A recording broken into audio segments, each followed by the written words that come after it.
और हमारे सांसदगण और देश भर में लगभग 1800 स्थानों से जुड़े हुए हमारे भारतीय जनता पार्टी के प्रदेश के, जिला के और मंडल से भी जुड़े हुए हमारे कार्यकर्ता बंधु, यह हमारा सौभाग्य है कि आज हम सबको हमारे भारत के यशस्वी प्रधानमंत्री, हमारे नेता आदरणीय श्री नरेंद्र मोदी जी का मार्गदर्शन हम सबको मिलेगा।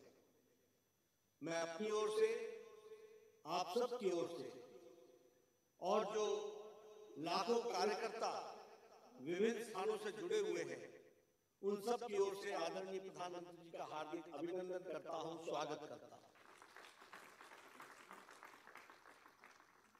हम सब जानते हैं कि प्रधानमंत्री जी का हमेशा हम सबको समय समय पर मार्गदर्शन मिलता रहता है और पार्टी को भी उनकी पार्टी को दृष्टि और दिशा यह भी हम सबको समय समय पर मिलता रहता है।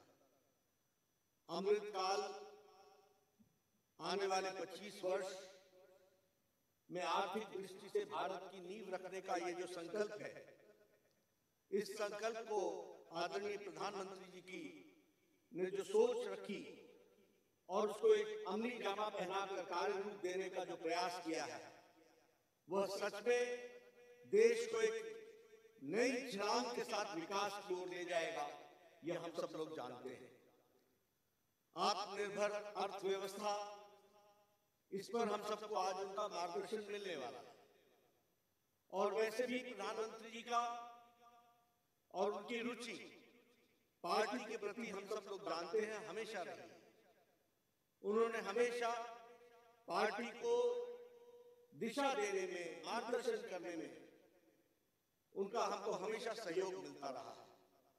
हम सबको याद है कोरोना काल में जब सारी पार्टियां लगभग एक तरीके से लुप्त हो गई थी, तो उस समय उनका मार्गदर्शन हम सबके लिए बहुत ही काम आया और उन्होंने हमको दिशा दी। सेवा ही संगठन है और सेवा ही संगठन में भारतीय जनता पार्टी तो जुड़ी ही जुड़ी। उन्होंने सारे देश को जोड़ करके इस संक्रमण से लड़ने में हम लोगों को दिशा दी और हम लोगों को मार्गदर्शन दिया, ये हम जानते हैं। वैसे ही समय समय पर आर्थिक दृष्टि से भी उनका मार्गदर्शन हम सबको मिलता रहता है। बजट के बाद देश किस तरीके से आगे बढ़ेगा, इसके बारे में उनका हमेशा हम सबको मार्गदर्शन मिला है। उन्होंने 5 ट्रिलियन इकोनॉमी पर हम किस तरीके से आगे बढ़ रहे हैं, कोरोना के संक्रमण के बावजूद देश आगे बढ़ने के लिए अग्रसर है। और अगर हम अपनी जीडीपी देखें तो उससे भी ये ध्यान में आता है कि इन सारे संक्रमणों के बाद और इन सारी मुसीबतों के बावजूद भी देश ने आर्थिक दृष्टि से आगे बढ़ने का संकल्प जो रखा है, उसको उन्होंने गति दी है और देश आर्थिक दृष्टि से सही दिशा में चला है, ये हम सब लोग जानते हैं। सामाजिक न्याय, समानता, सम्मान, सबका साथ, सबका विकास, सबका विश्वास और सबका प्रयास, इस मंत्र को लेकर के उनके नेतृत्व में हम सब लोग चल रहे हैं। और हम ये भी जानते हैं कि जो कल बजट रखा गया वो प्रो पीपल बजट रहा, प्रोग्रेसिव बजट रहा, प्रोडक्शन लिंक्ड इंसेंटिव्स के साथ बढ़ने वाला बजट रहा, ईज ऑफ लिविंग, इस सिद्धांत को आम आदमी को अपने जीवन के यापन में कोई मुसीबत ना आए, बिना तकलीफ के वो आगे बढ़े और देश की अर्थव्यवस्था में भी अपना योगदान करे, इस बात को उन्होंने बहुत अच्छे तरीके से इस बजट में रखा है। निर्मला सीतारमण जी ने उनके मार्गदर्शन में मोर ग्रोथ, मोर जॉब, एम्प्लॉयमेंट के साथ किस तरीके से विकास को आगे बढ़ाना है और ग्रोथ के तरीके से इकोनॉमी कैसे बढ़ती है, इस पर भी उनको उनका मार्गदर्शन मिलने वाला है। जो डेवलपमेंट प्रोजेक्ट्स जिसके बारे में चर्चा की गई है, वह आने वाले समय में अमृत काल में देश को एक नई ऊंचाइयों पर ले जाने का एक संकल्प है, इसको भी हमको ध्यान में रखना चाहिए। मैं ये महसूस करता हूं कि उनके मार्गदर्शन में आर्थिक दृष्टि से देश मजबूत हो रहा है। और हम ही नहीं, करोड़ों लोग ये महसूस करते हैं कि उनकी मार्गदर्शन में आर्थिक दृष्टि से किस तरीके से देश का विकास बढ़ रहा है और उसको और आगे बढ़ाना है, इसका हम सबको आज मार्गदर्शन मिलने वाला है। हमारे आत्मनिर्भर अर्थव्यवस्था, इन पर, इस विषय पर उनका हमको मार्गदर्शन मिलेगा। मैं आपके और उनके बीच में ज्यादा देर न रहते हुए मैं उनसे निवेदन करूंगा आदरणीय प्रधानमंत्री जी से कि वह हम सभी कार्यकर्ताओं का मार्गदर्शन करें। और उनको मैं ये विश्वास दिलाना चाहता हूं कि हमारे करोड़ों कार्यकर्ता आपके बताए रास्ते पर चलकर देश को मजबूती प्रदान करने में अपना पूरा योगदान करेंगे। इन्हीं शब्दों के साथ मैं आदरणीय प्रधानमंत्री जी को निमंत्रित करता हूं, आमंत्रित करता हूं कि वह हम सबका मार्गदर्शन करें।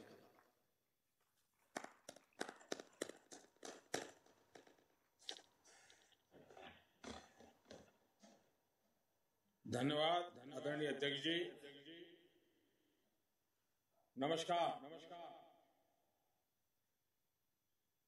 देश भर से जुड़े भारतीय जनता पार्टी के सभी कार्यकर्ताओं का बहुत बहुत अभिवादन।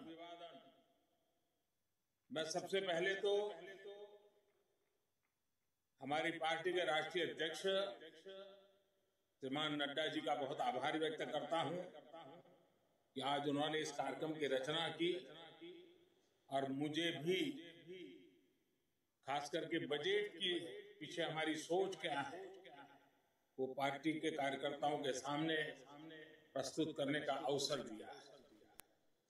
वैसे कल निर्मला जी ने बहुत ही खूबसूरती से, बहुत ही अच्छे ढंग से और बड़ी कोशिश करके कम समय बजट के कुछ पहलुओं को हमारे सामने रखा।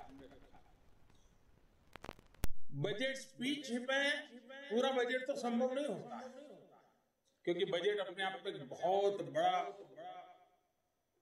दस्तावेज होता है, बहुत बारीकियां होती है और सदन में उन सब चीजों पे बोलना संभव भी नहीं होता है। मैं भी आज आपसे जो बात करूंगा वो भी शायद बजट का एक बहुत छोटा सा हिस्सा बोल पाऊंगा क्योंकि इसमें इतने विषय होते हैं, लेकिन जब विभागवार चर्चाएं होती हैं और ये साल भर का काम है, उसको 1 घंटे में बता देना बड़ा कठिन होता है। फिर भी जब अध्यक्ष जी ने कहा कि इसके पीछे सरकार की सोच क्या है जरा आप बताएं तो अच्छा होगा, तो मैंने कहा ठीक है, पार्टी का आदेश मेरे सर आंखों पर है और आज लोकसभा भी दोपहर के बाद है, तो मैंने कहा ठीक है, अगर आज सुबह हम बात कर सकते हैं तो फिर इसलिए आज आपके बीच आने का मुझे मौका मिला है। साथियों, आज देश आजादी के 75वें वर्ष में है और इस समय 100 साल में आई सबसे बड़ी वैश्विक महामारी से आज हिंदुस्तान लड़ रहा है। कोरोना का ये कालखंड पूरी दुनिया के लिए अनेक चुनौतियां लेकर के आया है और एक प्रकार से दुनिया उस चौराहे पर आकर के खड़ी है जहां पर टर्निंग पॉइंट निश्चित है। आगे जो दुनिया हम देखने वाले हैं वो वैसी नहीं होगी जैसी कोरोना काल से पहले थी। जैसे द्वितीय विश्व युद्ध के बाद, सेकंड वर्ल्ड वॉर के बाद पूरी दुनिया में बहुत बदलाव आए, पूरा वर्ल्ड ऑर्डर बदल गया, वैसे ही कोरोना के बाद दुनिया में बहुत सारे बदलाव की संभावना है। एक नए वर्ल्ड ऑर्डर की संभावना है और इसके प्रारंभिक संकेत नजर भी आने लगे हैं। हम सब ने इस बात को मार्क किया होगा,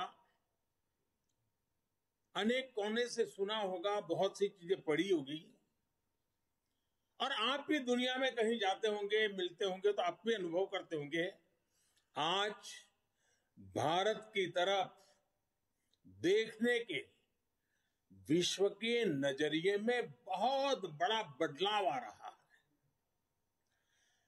भारत जैसे विशाल देश को, लोकतांत्रिक देश को, और इतने बड़े समाज में इतनी बड़ी विविधताओं को संभालते हुए चल रहे देश को अब दुनिया के लोग भारत को अधिक मजबूत रूप में देखना चाहते हैं, और इसलिए पूरा विश्व भारत के लिए नए सिरे से जब देख रहा है तो हमारे लिए भी आवश्यक है कि हम हमारे देश को तेज गति से आगे बढ़ाएं, अनेक विविध क्षेत्रों में बदलाव लाएं, मजबूती लाएं। ये समय नए अवसरों का, नए संकल्पों की सिद्धि का समय है। बहुत जरूरी है कि भारत आत्मनिर्भर बने, और आत्मनिर्भर तो बने ही, आत्मनिर्भर भारत की नींव पर एक आधुनिक भारत का निर्माण हो। कल जैसा मैंने पहले कहा, निर्मला जी ने जो बजट पेश किया है, बाय एंड लार्ज हम देखें, पॉलिटिकल एंगल अगर हम छोड़ दें तो जो आर्थिक विषय के लोग हैं, समाज जीवन के लोग हैं, अखबारों में भी देखेंगे, कल टीवी चैनलों की डिबेट में देखेंगे, बजट का बहुत स्वागत हुआ है, बहुत सराहना हुई है। और आपने भी देखा होगा कि इस बजट में देश को आधुनिकता की तरफ ले जाने की दिशा में कई महत्वपूर्ण कदम है। साथियों, जब हम आज के बजट की चर्चा करेंगे तो सापेक्ष भी होती है, कुछ तो पुरानी बातों की तुलना करेंगे तब पता चलता है। बीते 7 वर्षों में जो निर्णय लिए गए, जो नीतियां बनी, पहले की जिन नीतियों में गलतियों को सुधारा गया, उस वजह से आज भारत की अर्थव्यवस्था का निरंतर विस्तार हो रहा है। 7-8 साल पहले भारत की जीडीपी 1,10,000 करोड़ रुपए की थी। आज भारत की अर्थव्यवस्था 2,30,000 करोड़ के आसपास की है। वर्ष 2013-14 में भारत का एक्सपोर्ट 2,85,000 करोड़ रुपए होता था। आज भारत का एक्सपोर्ट 4,70,000 करोड़ रुपए के आसपास पहुंचा है। 7 साल पहले करीब $275 बिलियन का विदेशी मुद्रा रिजर्व हमारे देश के पास था। आज देश का विदेशी मुद्रा रिजर्व $630 बिलियन को पार कर गया है। वर्ष 2013 में देश में $36 बिलियन का विदेशी निवेश एफडीआई था। पिछले साल ये $80 बिलियन को पार कर चुका है। कोरोना के इस काल में भी भारत ने अपनी अर्थव्यवस्था की मजबूती से दुनिया का एक विशेष रूप से ध्यान आकर्षित किया है। आज भारत दुनिया के उन देशों में है जहां के इकोनॉमिक इंडिकेटर्स में बहुत तेजी से सुधार आ रहा है और फंडामेंटल्स मजबूत है। इस साल का बजट इसे और गति देने वाला है। साथियों, जब गरीब को मूलभूत सुविधाएं मिलती हैं तो वो अपनी ऊर्जा, अपने विकास, देश के विकास में लगाते हैं। इस बजट का भी फोकस गरीब, मिडिल क्लास और युवाओं को बुनियादी सुविधाएं देने और आय के स्थायी समाधानों से जोड़ने पर है। हमारी सरकार मूलभूत सुविधाओं के सैचुरेशन पर काम कर रही है और ये बात मैंने लाल किले पर से भी कही थी। अब मैं एक छोटा उदाहरण देता हूं, जैसे जल जीवन मिशन। अब हम हमेशा सुनते आए हैं, गांव में, घर में, समाज में, सरकार में, राजनेताओं में, सब में क्या सुनते हैं? हर कोई कहता है जल ही जीवन है। सुनना तो बहुत अच्छा लगता है, लेकिन ये भी सच्चाई है, पानी की दिक्कत, पानी की कमी, गरीब के जीवन की, महिलाओं के जीवन की सबसे बड़ी चुनौतियों में से एक है और आजादी के 75 साल के बाद भी है। किसान को भी, छोटे किसान को खासकर, पानी के बिना बहुत दिक्कतें हैं। हमारी सरकार के प्रयासों से आज देश में करीब करीब 9 करोड़ ग्रामीण घरों में नल से जल पहुंचने लगा है और इसमें से करीब करीब 5 करोड़ से ज्यादा पानी के कनेक्शन जल जीवन मिशन के तहत पिछले 2 वर्ष में दिए गए हैं। अब बजट में घोषणा की गई है कि इस साल करीब 4 करोड़ ग्रामीण घरों को पाइप से पानी का कनेक्शन दिया जाएगा।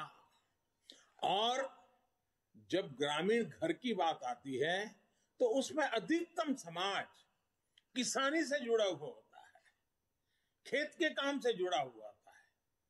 उसका समय बचेगा, माताओं बहनों का समय बचेगा, वो कृषि के समय में अपना योगदान दे पाएगी। इस पर पानी पहुंचाने के लिए, घरों में पानी, मेरी माताओं बहनों को कष्ट से मुक्ति दिलाने के लिए पहले करीब 40,000 करोड़ से ज्यादा खर्च किया था।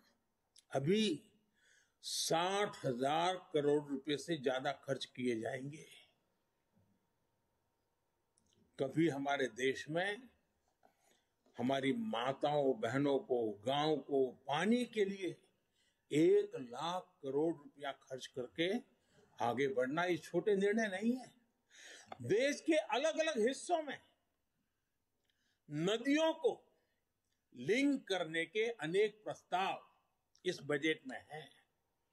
विशेष रूप से केन बेतवा को लिंक करने के लिए जो हजारों करोड़ रुपए का प्रावधान किया गया है, उससे यूपी और एमपी के जो बुंदेलखंड क्षेत्र है, हम रानी की झांसी का गर्व करते हैं ना, मैं उस बुंदेलखंड की बात कर रहा हूं। जिस खाजूराहो की चर्चा करते हैं, मैं उस बुंदेलखंड की बात करता हूं। वहां की तस्वीर बदलने वाली, पानी के अभाव में वहां के किसान के नौजवान बेटे रोजी रोटी के लिए कभी गुजरात, कभी महाराष्ट्र, केरल, तमिलनाडु तक जाना पड़ता है। ये केन बेतवा योजना किसान के जीवन में खेती में तो बदलाव लाएगी लाएगी, किसान के जीवन में बदलाव लाएगी। और इस योजना पर लगभग 44,000 करोड़ रुपए खर्च होंगे। मेरे किसान भाइयों बहनों के खेत में पानी पहुंचाने के लिए ये आधुनिक युग का एक भगीरथ काम है। अब बुंदेलखंड के खेतों में और हरियाली आएगी। जवान बेटों को शहर में झुग्गी झोपड़ी में रह करके मजदूरी में जिंदगी गुजारनी पड़ती है, वो खुले आसमान के नीचे अपने माँ बाप के साथ रह करके एक नई जिंदगी का प्रकरण लिखना शुरू कर सकते हैं। घरों में पर्याप्त पानी आए, खेत में पानी आए। साथियों, गरीब का बहुत बड़ा सपना उसका अपना घर भी होता है। इस साल के बजट में गरीबों के लिए 80 लाख पक्के घर बनाने की बात कही गई है और इस पर 48,000 करोड़ रुपए 48,000 करोड़ रुपए यानी करीब करीब 50,000 करोड़ रुपए से अधिक खर्च होंगे। गरीब से मुक्ति का ये भी एक गरीबी से मुक्ति होनी है। गरीब गरीबी से बाहर आना चाहता है। जब घर मिलता है ना, उसका एक हौसला बन जाता है। हम कभी गरीबों की ताकत जानते नहीं थे। सिर्फ गरीबों का राजनीतिक उपयोग करने वाले लोग बहुत हुए इस देश में। एक छोटा सा प्रयास, जनधन अकाउंट। गरीब को जब जनधन अकाउंट मिला ना, उसका स्वाभिमान जग गया और लाखों करोड़ रुपए की बचत में गरीब भी आगे आया है। अगर एक जनधन अकाउंट उसकी जिंदगी बदल सकता है, तो गरीब को जब छत मिले, गरीब को जब घर मिले, तब उसका जीवन कितना बदल जाता है, इसका हम देख करके बता सकते हैं। जो भी उन परिवारों को देखेगा, उसका विश्वास बढ़ेगा। और इतना ही नहीं, सरकार जो घर बनाकर इन्हें देती है, वो घर इन गरीबों को एक तरह से लखपति बना देती है। मैं जब छोटा था, लखपति शब्द बहुत बड़ा लगता था। लखपति यानी कितनी बड़ी दुनिया है, सुनते ही कान खड़े हो जाते थे। लेकिन हमने जो गरीबों को घर दिया है ना, उसकी कीमत के हिसाब से देखे तो हमने पिछले 7 साल में 3 करोड़ गरीबों को पक्के घर देकर उन्हें लखपति बनाया है। जो गरीब थे, जो झोपड़पट्टी में रहते थे, अब उनके पास अपना घर है।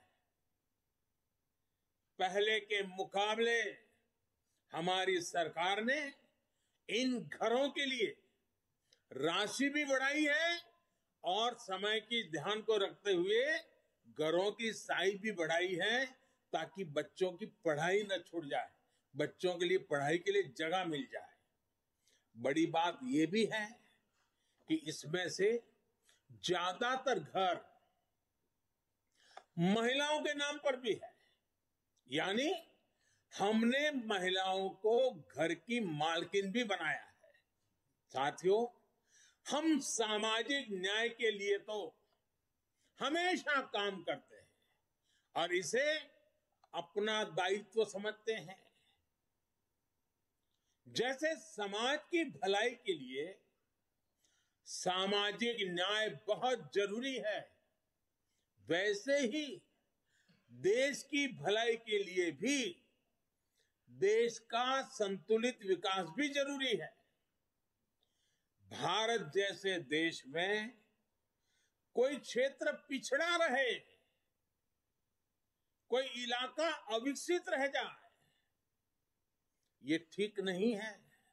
और इसलिए हमने आकांक्षी जिला एस्पिरेशनल डिस्ट्रिक्ट अभियान शुरू किया था।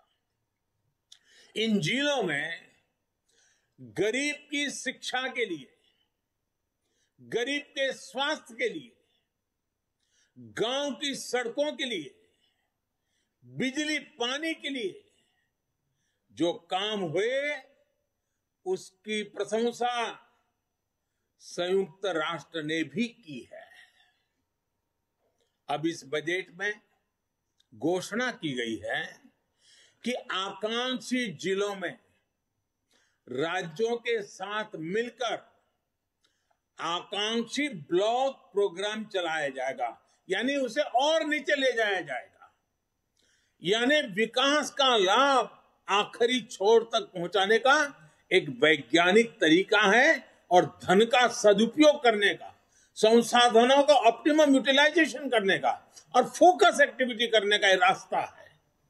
ग्रामीण क्षेत्रों में ब्लॉक स्तर पर जरूरी सुविधाएं पहुंचे, इस पर सरकार का जोर है। साथियों, राष्ट्र की सुरक्षा के लिए हमारी सेनाएं,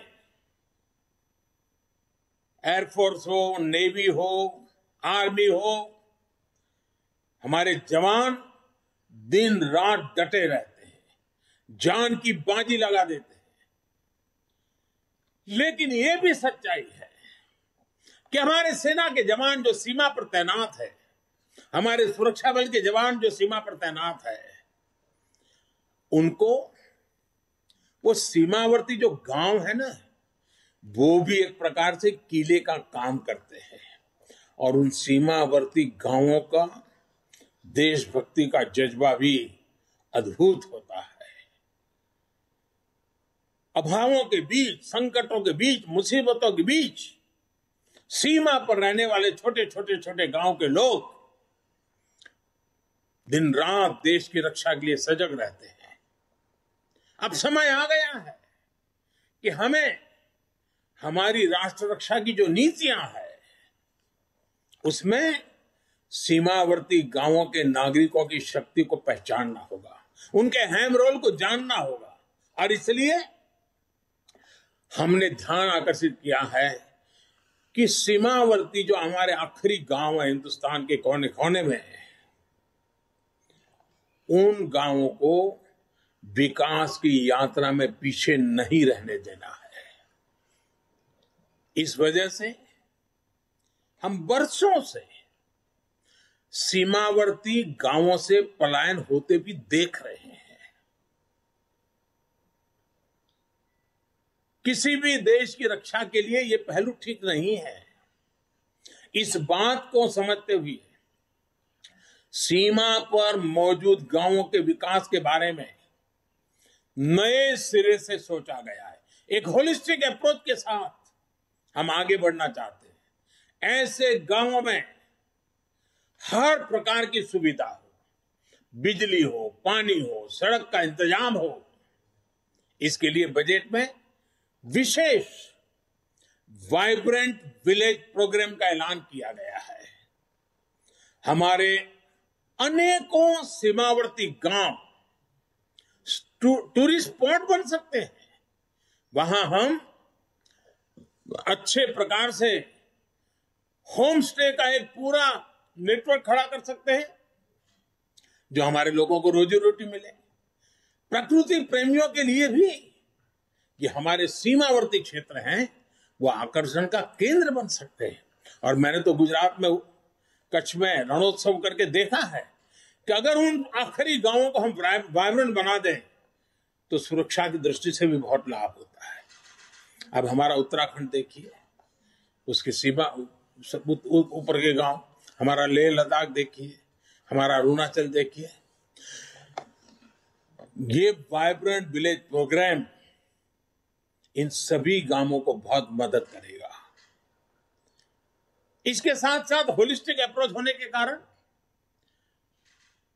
एनसीसी का भी एक नया विचार हुआ है। एनसीसी के लिए खर्च होता है, बड़े शहरों में एनसीसी होती भी है। अब हमने तय किया है कि सीमावर्ती गांव, वो जो ब्लॉक होगा और वहां जो स्कूल होगी नजदीक में, हम एनसीसी का वहां केंद्र शुरू करेंगे, एनसीसी की गतिविधि चलाएंगे, ताकि ये सीमा पर रहने वाले बच्चे एनसीसी से ट्रेन होकर के भविष्य में आसानी से सुरक्षा बलों में जाकर के राष्ट्र रक्षा का नेतृत्व कर सकते हैं। इन पहाड़ी क्षेत्रों के हमारे बच्चों की ताकत बहुत बड़ी होती है। साथियों, राष्ट्र रक्षा से जुड़े एक और बड़े अभियान की बजट में घोषणा की गई है। ये है पर्वतमाला परियोजना। ये हिमालय के क्षेत्रों में आधुनिक कनेक्टिविटी और आधुनिक इंफ्रास्ट्रक्चर को विस्तार देने वाली है। इससे पहाड़ों में आवाजाही भी आसान होगी, टूरिस्टों के लिए जाने की सुविधा तो होगी। वहां अगर तीर्थ क्षेत्र है तो वहां जाने वाले तीर्थ यात्रियों को सुविधा होगी, लेकिन साथ साथ हमारी सेना को तो लगातार उन क्षेत्रों में जाना होता है, उनके लिए भी ये बहुत सुविधाजनक होगा। इसका बड़ा लाभ हमारे हिमाचल, उत्तराखंड, जम्मू कश्मीर, लेह लद्दाख, नॉर्थ ईस्ट के हमारे कुछ क्षेत्र, वहां के भाइयों बहनों को मिलेगा। हमारे पहाड़ों के लोग बहुत प्रतिभावान होते हैं, बहुत परिश्रमी होते हैं। सेना से लेकर खेलों तक, व्यापार से लेकर कृषि तक, कितने ही क्षेत्रों में देश को उनकी क्षमता और प्रतिभा का लाभ मिलता है। ये हमारा सौभाग्य है कि हमें उनके लिए काम करने का मौका मिल रहा है।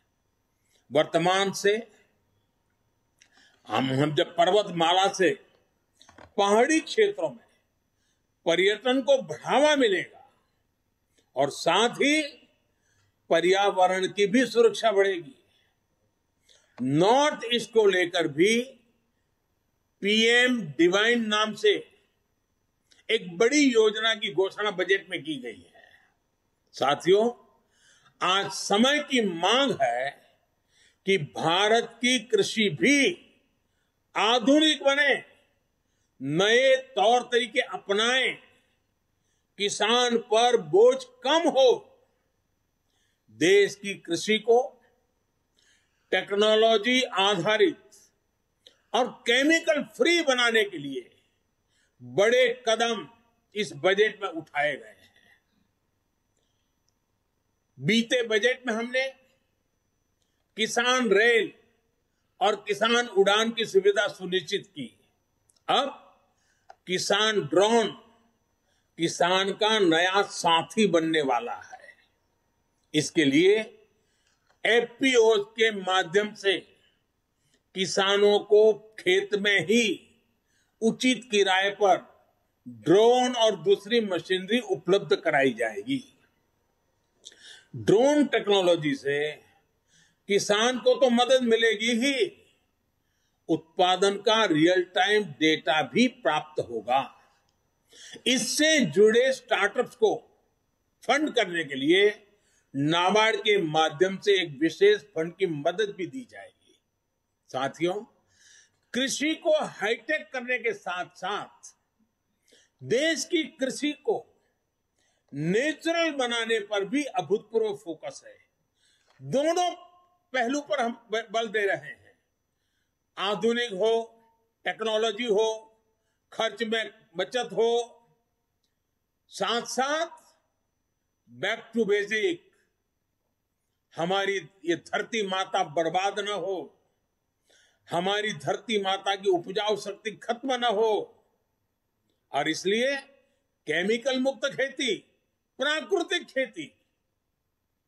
साथियों, इसके कारण किसानों की जो खेत में इन्वेस्टमेंट खर्च होता है, लागत घटाने में बहुत बड़ी मदद मिलेगी। कृषि को ये अधिक लाभकारी बनाएंगे। साथ साथ ये बीमारियों से मुक्ति दिलाने का बहुत बड़ा अभियान भी है, जिसका सबसे अधिक लाभ हमारे छोटे किसानों को होगा। देश के अनेक हिस्सों में जीरो बजट प्राकृतिक खेती पर काम चल रहा है।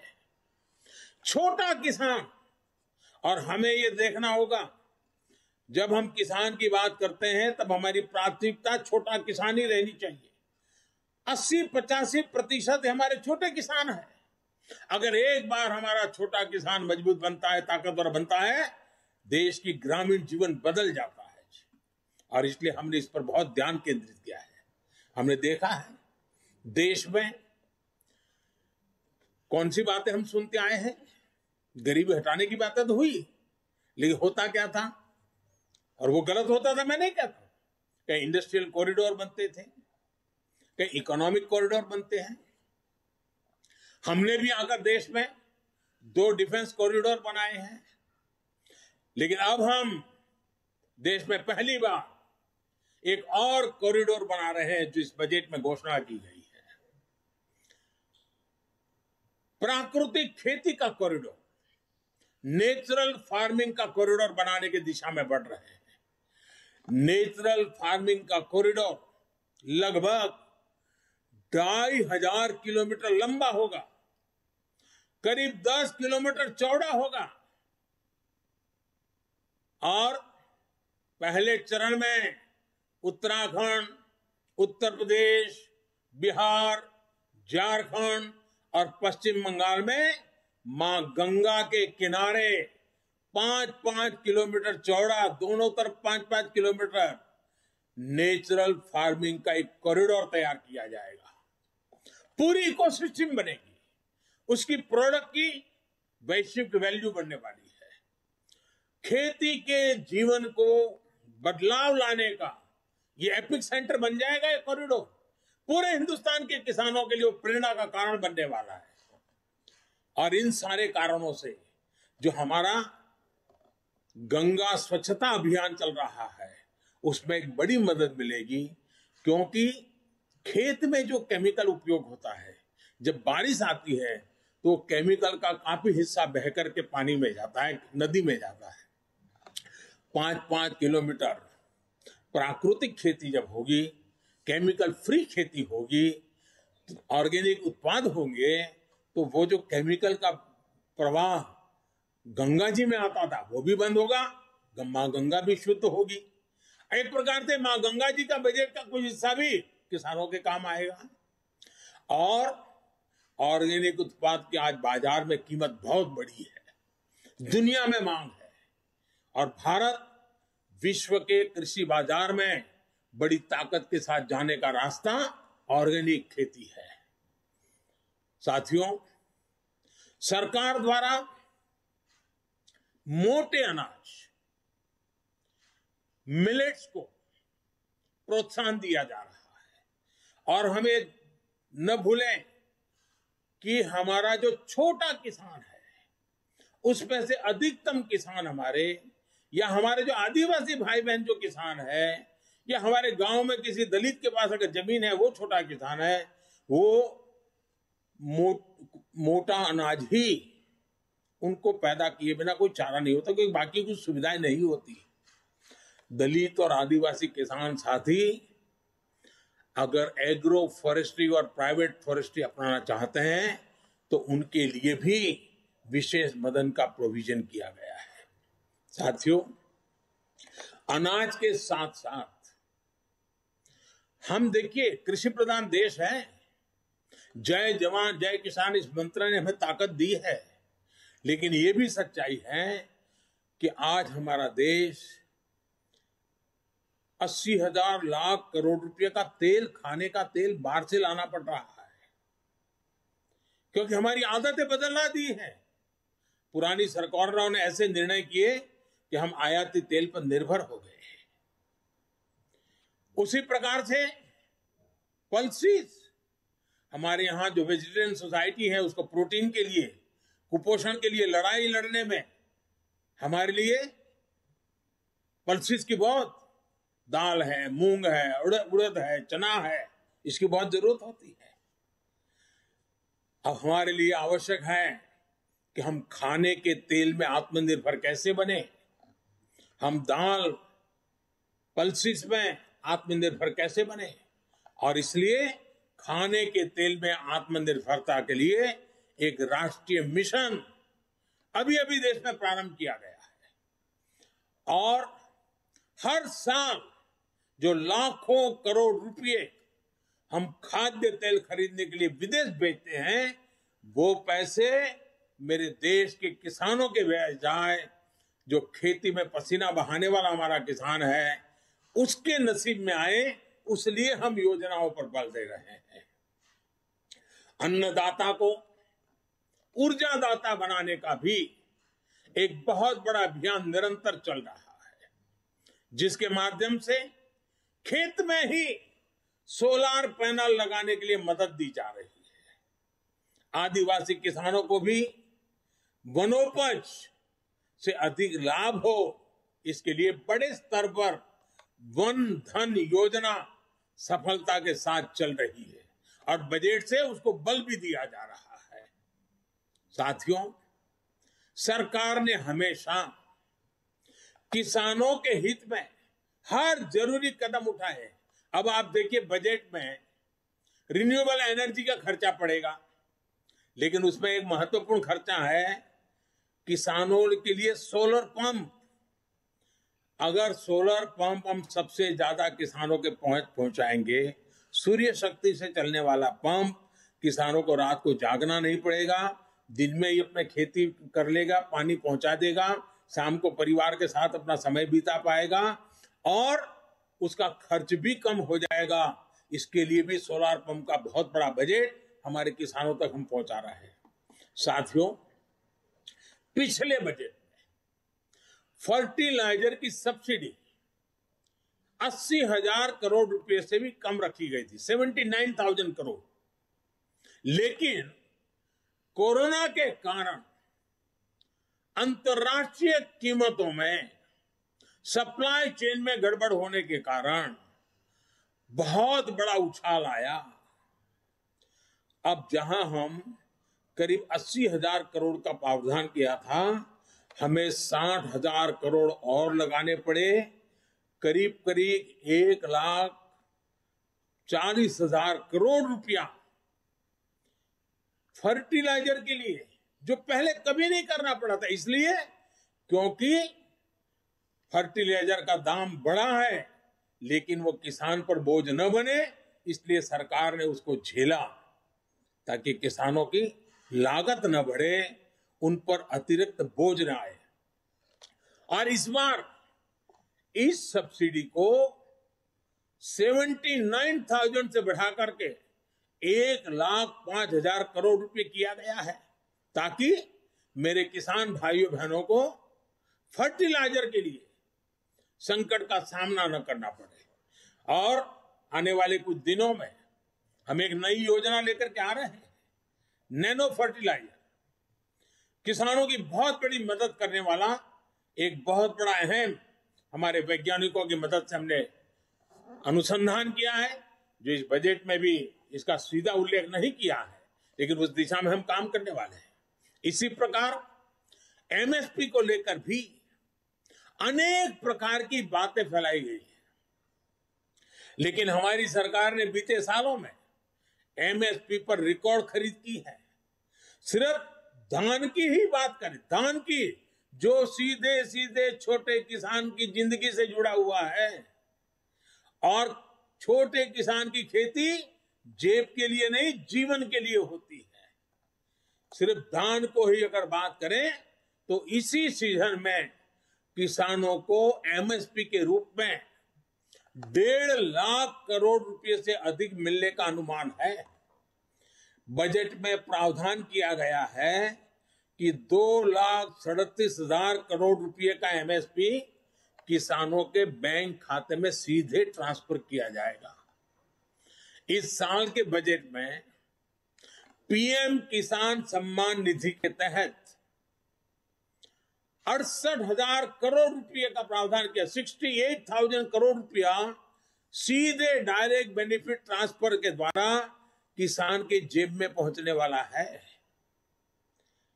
और ये राशि भी पिछले साल की अपेक्षा ज्यादा है। इसका लाभ भी देश के 11 करोड़ से अधिक किसानों को होगा, और छोटे किसान के लिए तो ये रकम बहुत बड़ी होती है। उसको खेती में कुछ करने के लिए हिम्मत देती है। हमारे ग्रामीण क्षेत्र को, हमारे किसानों को बेहतर सड़कों का भी विशेष लाभ मिलने वाला है। प्रधानमंत्री ग्राम सड़क योजना का बजट पिछले वर्ष की तुलना में 36% बढ़ाया गया है। वहीं रेलवे भी छोटे किसानों की मदद के लिए विशेष प्रावधान करने वाली है। साथियों, नए संकल्प लेना, उन्हें पूरा करने और पूरा करने के लिए जी जान से जुट जाना युवाओं की स्वाभाविक प्रवृत्ति होती है। भाजपा युवा आकांक्षाओं और युवा सपनों को समझती है। ये इस बजट में भी स्पष्ट रूप से दिखता है। इस बजट में स्टार्टअप्स के लिए टैक्स बेनिफिट को आगे बढ़ाया गया है। युवा इनोवेशन, रिसर्च एंड डेवलपमेंट को लेकर जितने भी प्रावधान इस बजट में किए गए हैं, वो युवाओं को इनोवेट करने के लिए प्रोत्साहित करेंगे। मैंने खेती में जिस ड्रोन टेक्नोलॉजी की पहले चर्चा की, वो भी एग्रीटेक स्टार्टअप्स को प्रोत्साहन देगा। डिफेंस के क्षेत्र में स्टार्टअप्स हो या फिर डिजिटल करेंसी जैसे प्रावधानों से फिनटेक से जुड़े स्टार्टअप, ये युवाओं के लिए अनंत संभावनाएं बनाने वाले हैं। और स्टार्टअप की विशेषता है, स्टार्टअप जॉब क्रिएटर भी होते हैं। साथियों, युवाओं को शिक्षा और स्किल के बेहतर अवसर देने के लिए बीते सालों में टेक्नोलॉजी का दायरा निरंतर बढ़ाया गया है। इस बजट में इसको विस्तार देते हुए पहली डिजिटल यूनिवर्सिटी बनाने का फैसला किया गया है।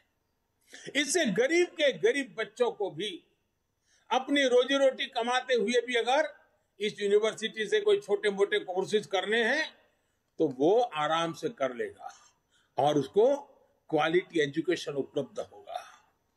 सरकार ने इस बार के बजट में स्पोर्ट्स को भी बहुत तवज्जो दी है और काफी वृद्धि की है। और हम ये न भूलें कि स्पोर्ट्स के क्षेत्र में अधिकतम हमारे किसान के बच्चे ही आते हैं। किसान के परिवार की ही वो आन बान शान बन रहे हैं। खेलो इंडिया अभियान के बजट को भी बढ़ाया गया है। स्पोर्ट्स का बजट पिछले 7 सालों में 3 गुना से भी ज्यादा बढ़ा है। इसका भी लाभ हमारे युवा साथियों को होगा। साथियों, आपने पोस्ट ऑफिस से जुड़ी अहम घोषणा की बजट भाषण में सुनी होगी। अब पोस्ट ऑफिस के खातों में भी बैंकों की तरह ही mobile banking, internet banking, ATM और ऑनलाइन फंड ट्रांसफर की सुविधा मिल पाएगी। अभी देश में 1.5 लाख से अधिक पोस्ट ऑफिस हैं, जिसमें से अधिकतर गांवों में है। पोस्ट ऑफिस में जिनके सुकन्या समृद्धि अकाउंट और पीपीएफ अकाउंट है, उनको भी अब अपनी किस्त जमा करने पोस्ट ऑफिस जाने की जरूरत नहीं है। अब वो सीधे अपने बैंक अकाउंट से ऑनलाइन ट्रांसफर कर पाएंगे। इससे गांवों में रहने वाले किसानों, मजदूरों, वरिष्ठ नागरिकों, महिलाओं को विशेष रूप से बहुत सुविधा होगी। और हम जानते हैं, हमने एक पूरे देश का किसानों के लिए डिजिटल मार्केट प्लेटफॉर्म खड़ा किया है, ई-नाम। अब ई-नाम योजना के तहत जो किसान कारोबार करता है, उसको भी अपनी फसल बेचने के सारा कारोबार पोस्ट ऑफिस में ही बैंकिंग व्यवस्था होने के कारण बहुत आसानी से मेरा किसान अपना कारोबार कर लेगा।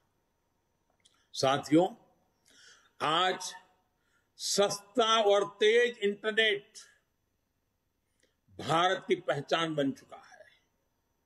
बहुत जल्द सभी गांव तक ऑप्टिकल फाइबर कनेक्टिविटी पूरी होगी। 5G सर्विस की लॉन्चिंग भारत में ईज ऑफ लिविंग और ईज ऑफ डूइंग बिजनेस को एक अलग ही आयाम देने वाली है। इससे सिर्फ इंटरनेट ही तेज नहीं होगा, डेटा स्पीड ही नहीं बढ़ेगी, बल्कि रिमोट सर्जरी के लेकर स्मार्ट ट्रांसपोर्टेशन तक, अगर ड्रोन से मुझे दूर सुदूर पहाड़ के कोई फल फूल अगर नजदीक में शहर लाना है तो ड्रोन से उठा करके आराम से ले आ पाऊंगा। यानी सारे स्मार्ट ट्रांसपोर्टेशन के लिए भी ये सारी टेक्नोलॉजी गांव को, गरीब को, किसान को भी बहुत बड़ा अवसर देने वाली है।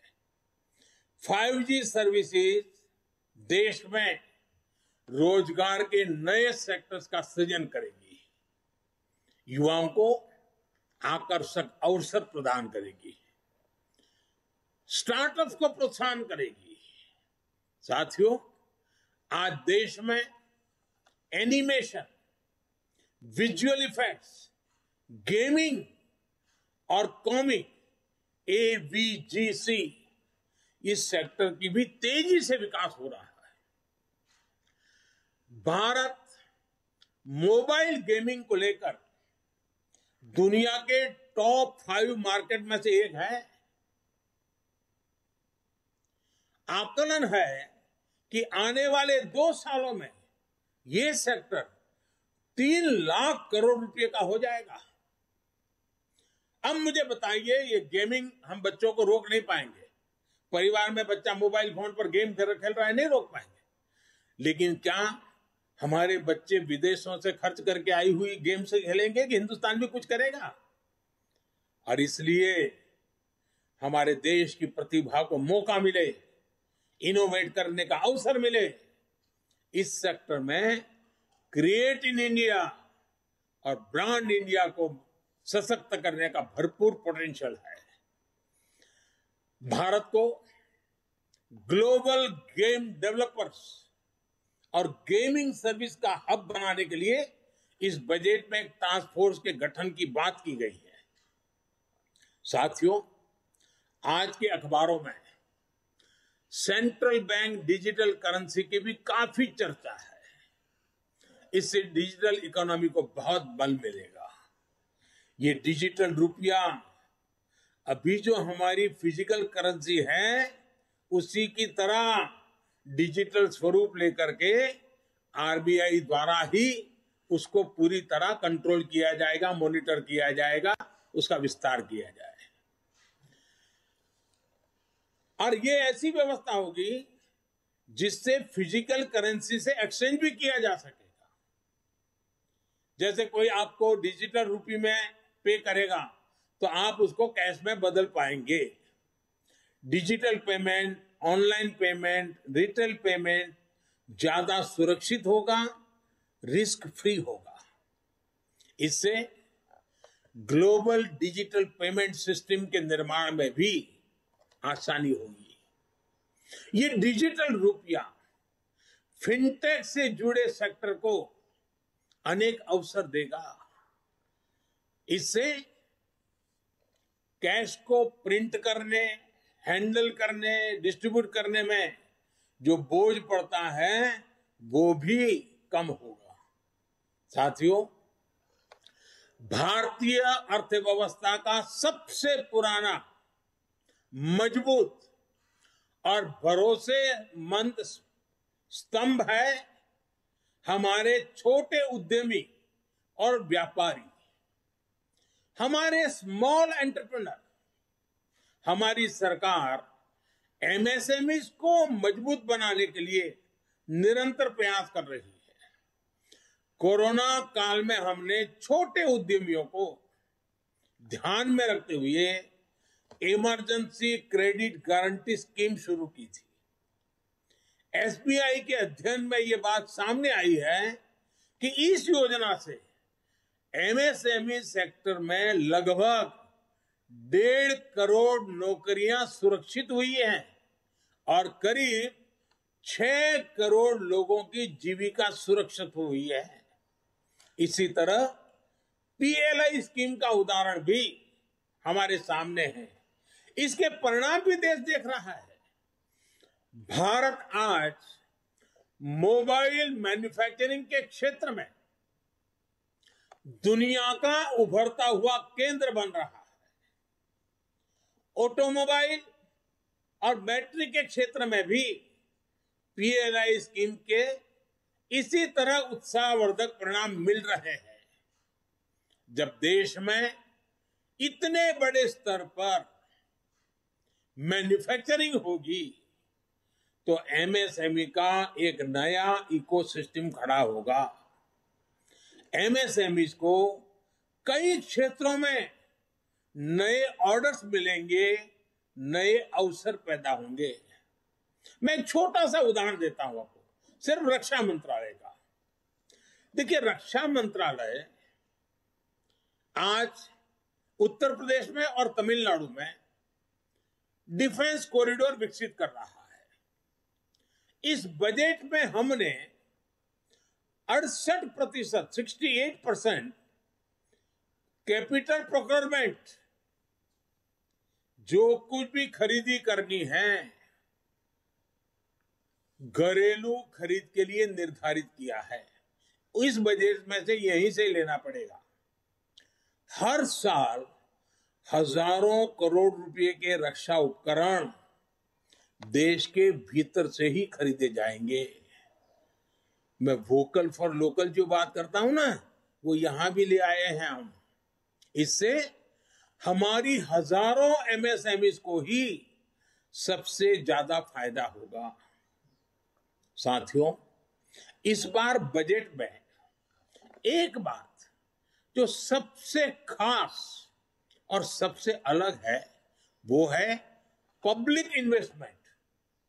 ये कितना बड़ा कदम है और इसका असर कितना बड़ा होगा, इस बात का अनुमान आप इससे लगा सकते हैं कि वर्ष 2013-14 में, हमारे आने से पहले 7 साल पहले, पब्लिक इन्वेस्टमेंट सिर्फ 1,87,000 करोड़ का था, 1,87,000। इस बजट में ये 7,50,000 करोड़ रुपए का रखा गया है। यानी यूपीए सरकार की तुलना में 4 गुना ज्यादा। सरकार जब इतना बड़ा खर्च करेगी तो इस पैसे से क्या होगा? इससे देश में और ज्यादा निवेश आएगा और ज्यादा आधुनिक इंफ्रास्ट्रक्चर का विस्तार होगा। इस साथ साथ लोहा बेचने वाला, लोहा बाजार में काम करने वाला, सीमेंट बेचने वाला, सीमेंट बाजार में काम करने वाला, इस प्रकार के निर्माण कार्यों से जिनकी स्किल है उस नौजवान, यानी कितनी बड़ी इकोनॉमी की एक बड़ी एक दूसरे को इफेक्ट पॉजिटिव खड़ी होती है। और नौकरियों के लिए तो अनेक दरवाजे खुल जाते हैं। साथियों, इसके कारण देश के लिए पूंजी तैयार होगी, सामान्य मानवी का जीवन आसान भी होगा और बेहतर भी होगा।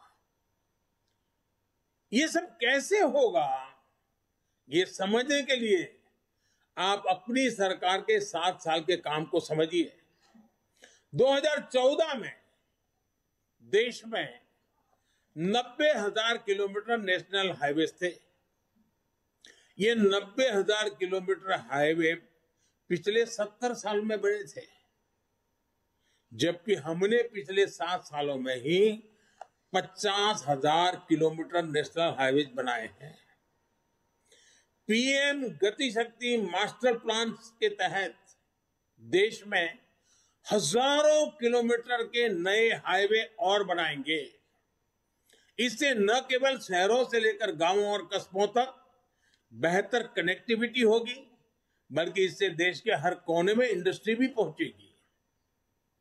इससे हर सेक्टर में लाखों नए रोजगार भी पैदा होंगे। और हम जानते हैं एक जमाना था जहां नदी जाती थी, जहां पानी होता था, उसके नजदीक में गांव बसते थे। फिर समय बदलता गया और अब जहां हाईवेज है, इंफ्रास्ट्रक्चर है, इंटरनेट है, वहां लोग बसते हैं। इस बदलते हुए युग को हमें समझना होगा और इससे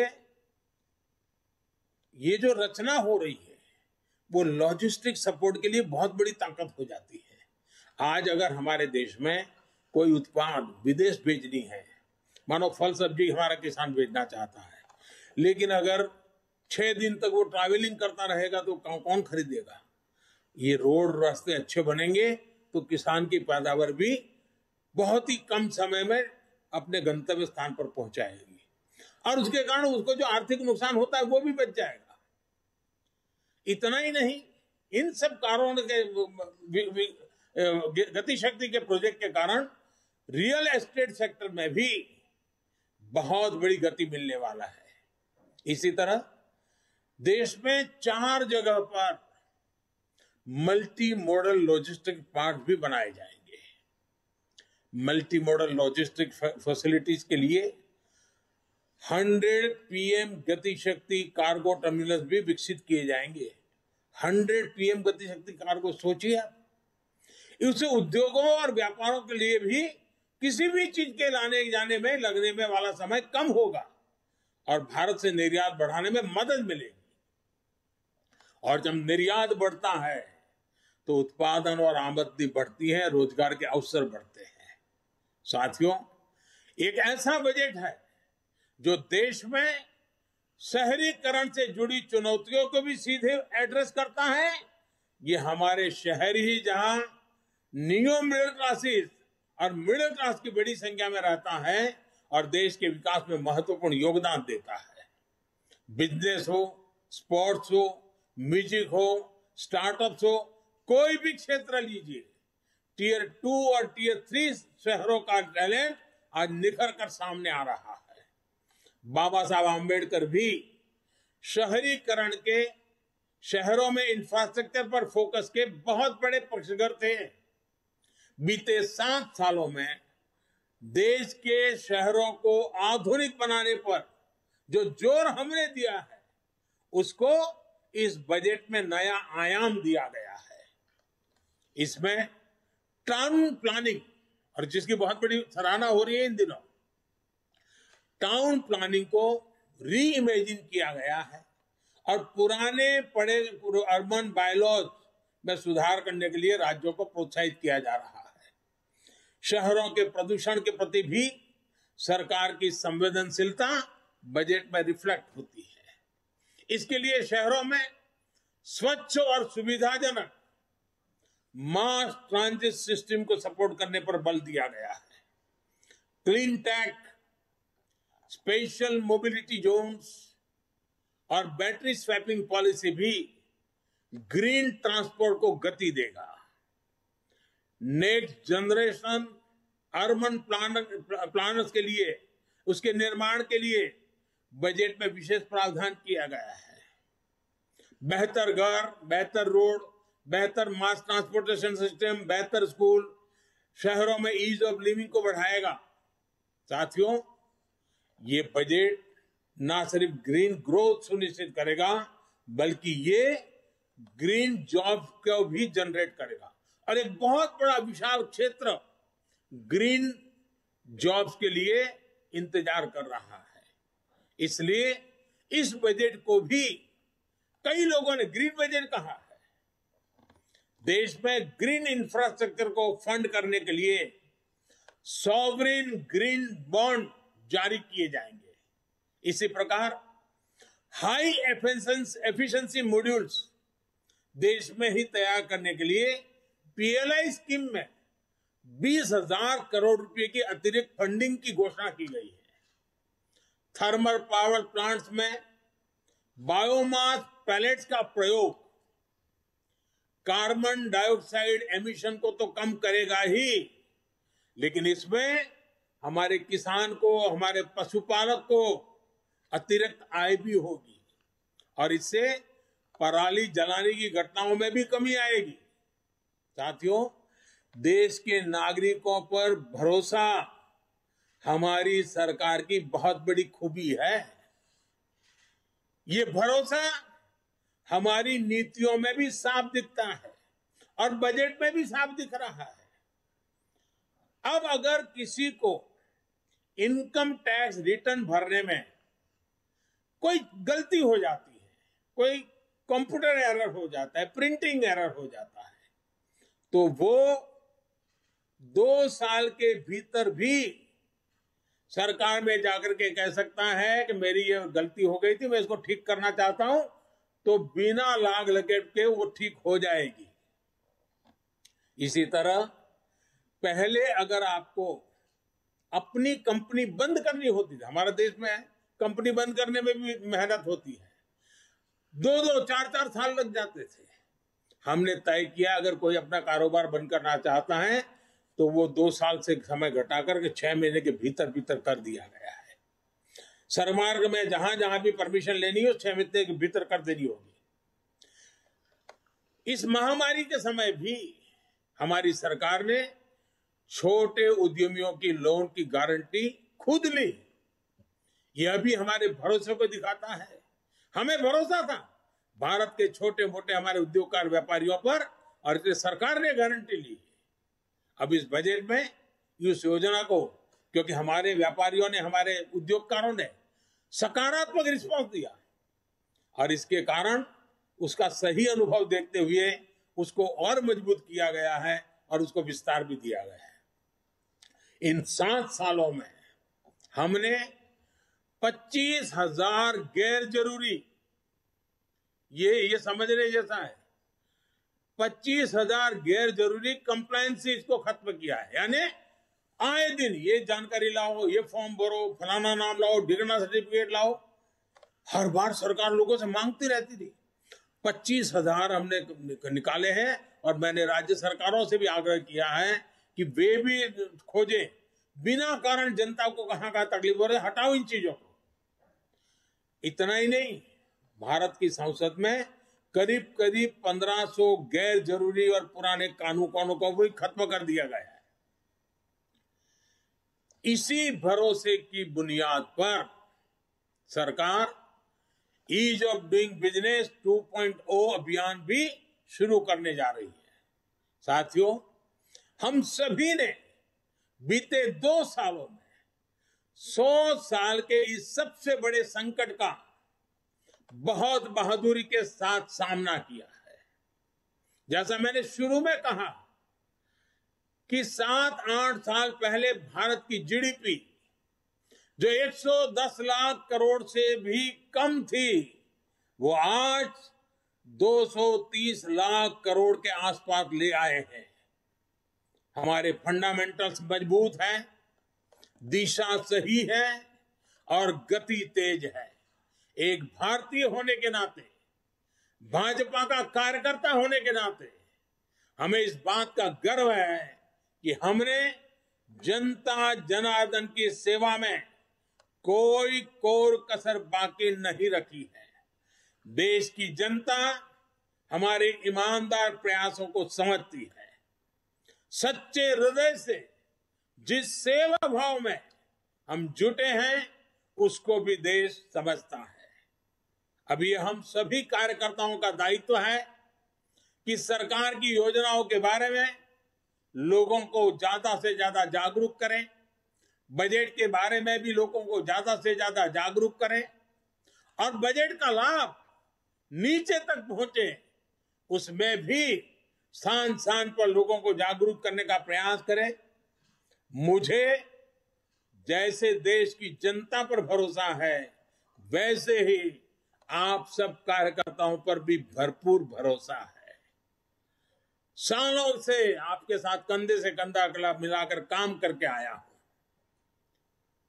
आपके बीच रह करके बड़ा हुआ हूं। मैं आपके सामर्थ्य को भली भांति जानता हूं, आपके उत्साह उमंग को भली भांति जानता हूं। मुसीबतों के बीच भी सेवा करना के आपके भाव को मैं भली भांति आदरपूर्वक देखता रहता हूं, और इसलिए मुझे विश्वास है कि प्रगति की हमारी जो कोशिश है,